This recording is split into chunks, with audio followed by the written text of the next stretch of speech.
is really interesting. In verse 22, this is the creation of the woman, Eve. I think this is a pretty way of looking at things, and I'm a big fan of Devon.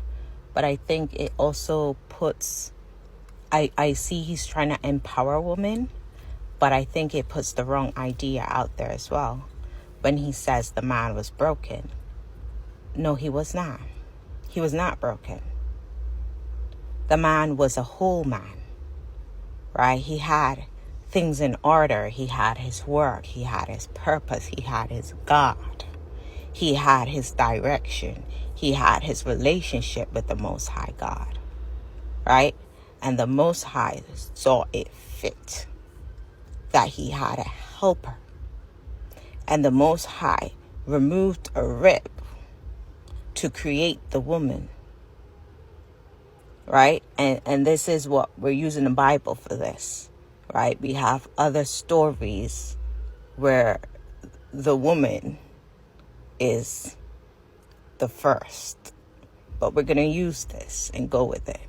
So God used the rib of Adam to create the woman. He sacrificed a part of the man to bring forth the womb man. And so I would not call him broken.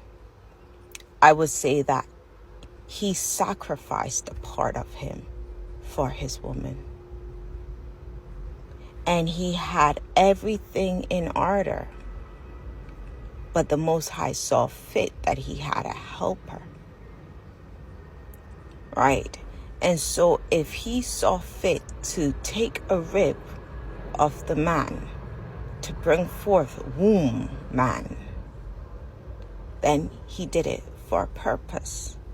Not to bash men and not to bash women, but to show that with man and with woman, with the right sacrifice of a man that has his life in order, to give up his singleness for a woman, for family, for help,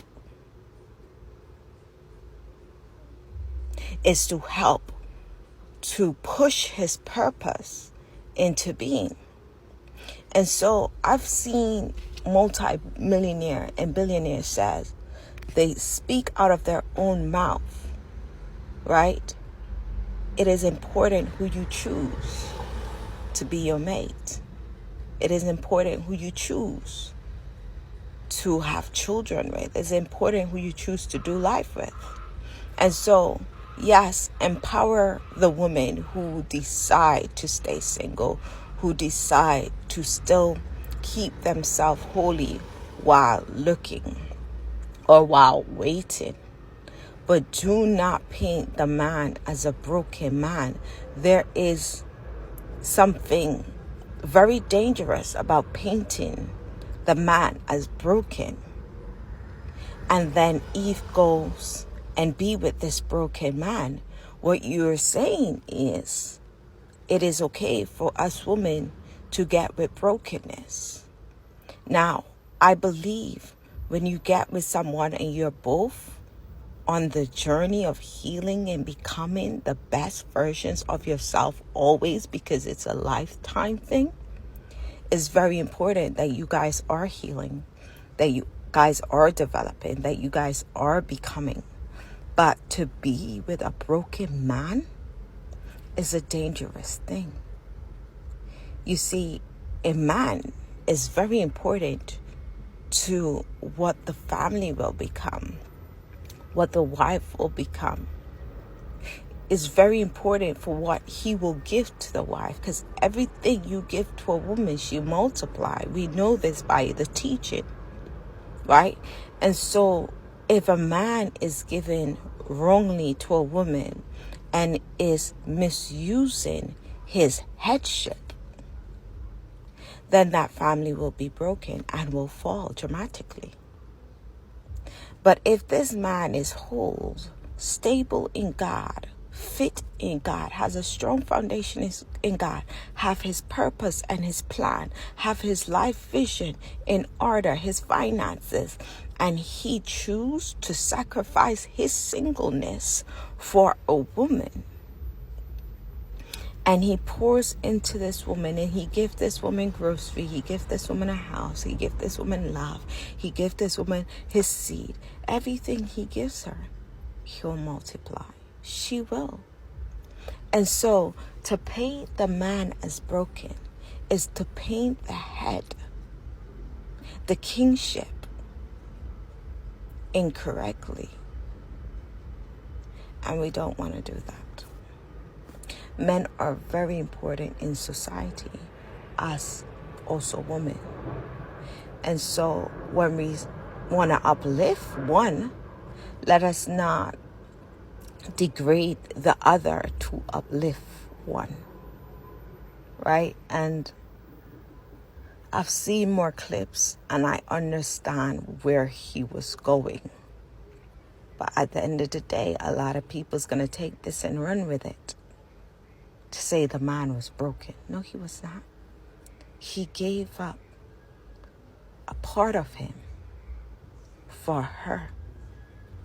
He sacrificed a piece of him for her. He was not a broken man. He was a man who trusted God, trusted the Most High, and was obedient to his guidance. And if the Most High saw fit that men need a helper to get to where they're going and even further, then so it is. But that does not mean that that man is broken. But we know, and we've seen, studies have shown, men are more successful when there's a woman, a wife, by his side. He's lived longer, he's healthier, he progresses further in life with the right woman by his side. So I think the lesson from this really is that he was not broken, but he had everything he needed, but he needed someone else to help him to go and be fruitful and multiply. He already had enough, but God saw that there was more in him and he needed help to get that out of him. And so our men ain't broken, and they're not supposed to be broken. But they're supposed to be whole and working on becoming even more whole. And yes, some of them have to sacrifice for the right woman. But the right woman will allow them to expand and go further in life. And if you want to be single, no problem. But don't celebrate that on the false statement that men or Adam was broken and woman was whole. Adam sacrificed a part of him to create woman according to the Bible.